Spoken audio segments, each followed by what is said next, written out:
everyone, it's Patty here, and I'm with Cherry! Rocky. Chip. And today we are back for another episode of Spooky Spaghetti. So, in case this is your first time watching the Spooky Spaghettis, we are all gonna just make up a scary, maybe comedic story on the spot. Guys. It's gonna suck. At least for my end. And Cherry has prepared beforehand because she's a cheater. I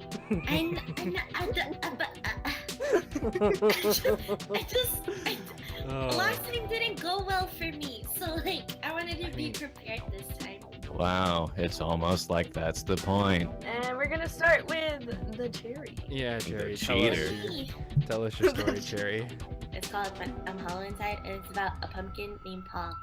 So it's 6:30 p.m. and Paul decides to go out trick-or-treating, because Halloween. So Paul goes to the first house, and it's the witch's house, and he's like knock knock knock, and then he rings the doorbell because he starts getting impatient because this witch is taking forever.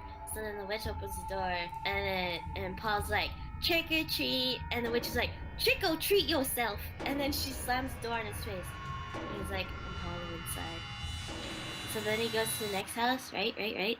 And then it's the skeleton's house, and he rings the doorbell 5 times, and the skeleton opens the door, and Paul's like, trick or treat, and then the skeleton's just like, it's going to be okay, get it? Because the tibia bone? Yeah. Anyways, he also closes the door on the pumpkin, and then Paul's just like, oh man, I'm so hollow inside. So then he keeps walking down the street because he's trying to get across the street to the other house, right? And he comes across these kids, and these kids are like, oh look, it's a pumpkin. He's like, no, I'm a pumpkin. They're like, what?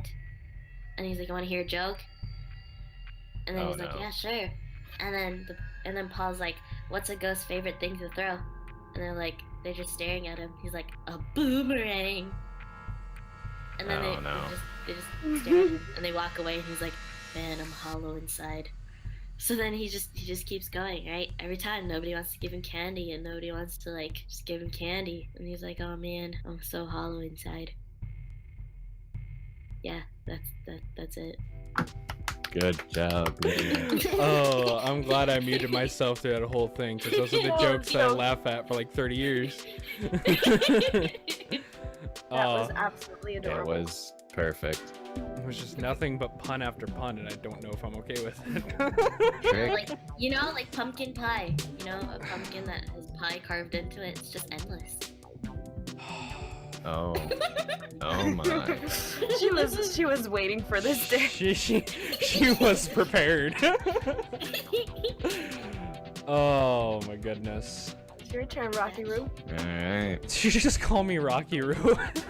So Kevin is a police guy, and he's investigating a crime scene. In this crime scene, there's one dead person who is, let's just say shot, because I got nothing past that. While he's investigating, out of the corner of his eye, he sees something run out of the scene. He assumes it's just an animal, for it looks like it had fur or something. It doesn't matter. So his partner comes up to him, and he's like, hey, I know we've had 3 of these and they're unsolved and we can't figure it out, and you're like a newbie or whatever. You're doing your good job and yada yada yada yada pep talk stuff. So we're gonna fast forward to the next day or the next week or whatever. Just another crime scene on a different day. And this guy's been stabbed a bunch.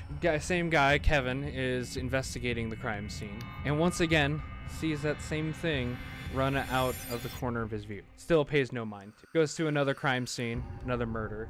Same thing out of this corner of his eye. This goes on for quite some time. Until one day, while during a crime scene, Kevin decided, I'm going to capture this thing. I'm going to see what this thing is, because I see it at every crime scene I've gone to so far. So Kevin waits for the moment until he sees it in the corner of his eye. He spots it, and he chases it. Kevin captures the creature. It ain't no normal creature. In fact, he has no idea what it even is. The thing with, let's say, big glowing yellow eyes, just to make it creepy. The creature looks at him, and Kevin looks back at it, and the creature speaks. And it says, well, you caught me. Congratulations. Kevin says, oh my god, I can talk, what the heck? And he said, do these scenes seem familiar to you? And Kevin said, every single one so far. How do you know this? And the creature's like, isn't it like deja vu? Roll credits. The monster says, it's deja vu or whatever, and then Kevin's like, indeed it is, but why is that? And then the monster's like, because you are the murderer, and you've done all this. And that's the end of the story. Dun dun dun. Woo! All right, Chip, it's your debut to Debut. Yes. It's your debut. Gather round, children, and listen to my tale. Huh? It is a tale of intrigue He and sounds so cool. spooky scares, and Ooh. every single word of it is absolutely true. Can I have This story begins like so many others on a dark I need popcorn. and dreary night. In the distance, we see a house Yo, Rocky, you got coming out of the fog. There is a single light on the second floor, and behind that light is a little boy.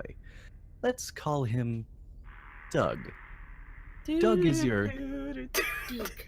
Doug is your average boy. He has enough friends, his parents love him enough, and he's never quite been bullied.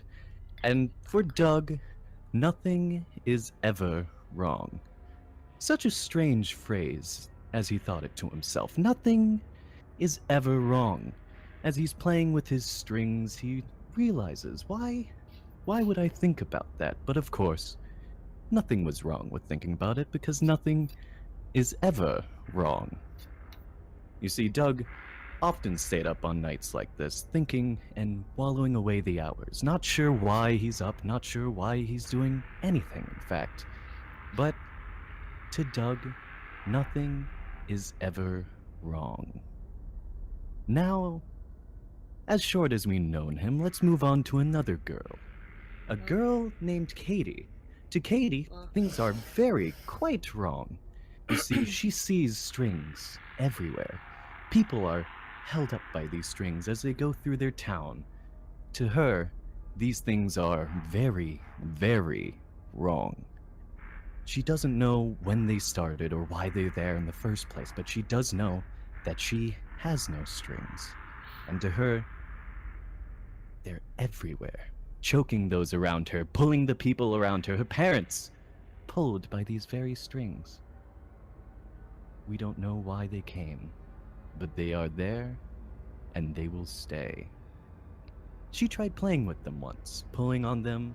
Friends never noticed their arms moving in different directions, flying about the room. But to them, nothing was ever wrong.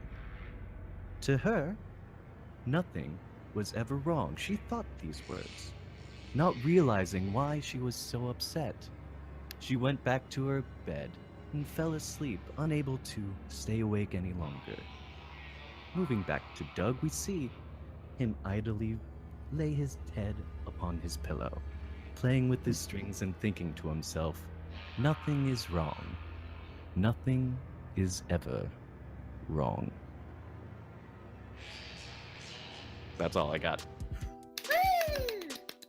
Yeah! Dude, that was kind of good, actually. Eh. that was like the most soothing podcast I've ever heard while drawing.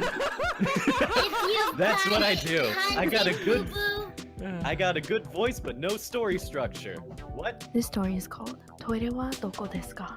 So, there was a girl. Her name was Chantel, and she was going to go out to dinner with her friends. It was a Saturday night, you know, chilling. She went to a Denny's. She doesn't really like Denny's because it's not as good as IHOP, just saying. She had too much to drink. She really enjoyed the strawberry lemonade there. She just kept on drinking and drinking and drinking, and it got to a point where she could no longer hold it. She had to go pee. So she goes to the restroom, and what she sees amazes her. There is a light just pointing directly at the toilet, while the rest of the room is dark. Now, at first she didn't think much of it, because of course she had to go pee. But as she pulled her pants down, take a whiz, she started to notice that the light was getting brighter and brighter. So bright, in fact, that she could no longer see.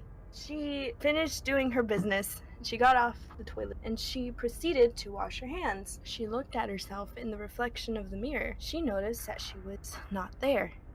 She would look at her hands and she could see herself. When she would look at her reflection, it was not there. She was very confused. So she decided to leave the bathroom. And she did. She ran over to her friends and she started talking to them about this strange thing that happened to her. She kept on talking, but she noticed that none of them would react or no one would reply to her. And that was very strange.